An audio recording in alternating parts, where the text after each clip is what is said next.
A man by the name of Cenk Uygur, a little while ago, made a prediction about how somebody would go ahead and get Osama Bin Laden.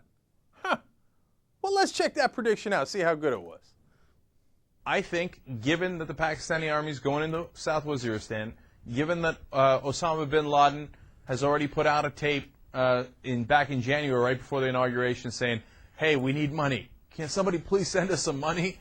Doing an extraordinary fundraising effort through his tapes, which he doesn't normally do as much, certainly.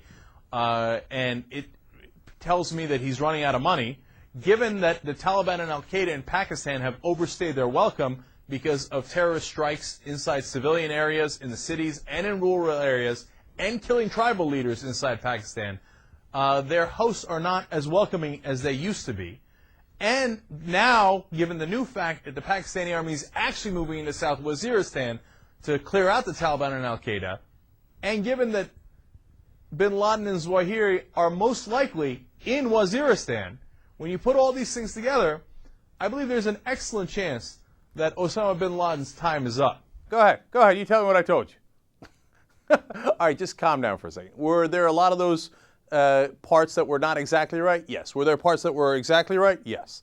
Look, he was doing a plea for money. Was that part of the reason he wasn't moving around anymore? He's already got $1 million compound. He can't move. Maybe he doesn't have as much money. Was it that he couldn't move because some of the tribal leaders were already enraged with him? Possible. Or maybe he was there, of course, because the Pakistani intelligence officials were protecting him and they were in that town. So all those things are possible. But the thing that I base it most on, and if you read my blog from that same exact period, I said, look, President Obama is actually efforting this. He's got teams. Remember, George Bush shut down the team to go get Osama bin Laden in 2006. He just shut it down. That was amazing to me, that he was like, I don't care, I'm not going to get him. We're going to get into that more a little later. But so here was President Obama coming and saying, look, I'm going to target the guy, I'm going to work with Pakistan, etc. And so now the one part that you say, well, look, this wasn't Waziristan, right? And you said you were, that they were maybe cornering him in Waziristan. Let's show a map here, because I was curious myself, so I checked it out today to see if Islamabad, this was a suburb of Islamabad that they got him in, is anywhere near Waziristan. And the reality is that it is. Now, look, Waziristan is a tribal area. It's very different than the capital, etc. But it's not clear across the country. It's not a different location. If you were cornered in Waziristan, and that's, an open question as to whether they were or who was cornered there, who was not, is it logical that you go out a little beyond that and go near Islamabad? It's possible.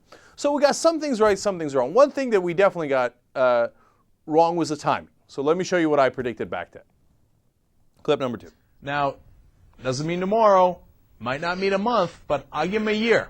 You know me, I like to do predictions, so boom, here's a prediction. I'm on the record. I think Osama bin Laden will be killed or captured within the year. I always get the timing wrong. But, okay, here's my excuse for that. I said that they would get Zarqawi in Iraq within a year. They got him in a month. I said they'd get bin Laden within a year, and they got him in a year and 10 months. You average the two together, I'm perfect.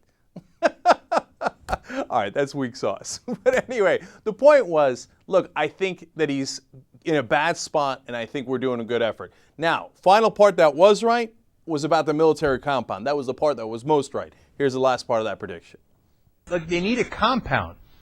Al-Qaeda doesn't actually stay in a cave. I read a great analysis of all the different things that Al-Qaeda needs to be able to stay in a certain place. There's not that many of those places in Waziristan. Now, it's hard, but if you send the whole Pakistani army, you got a good shot at it.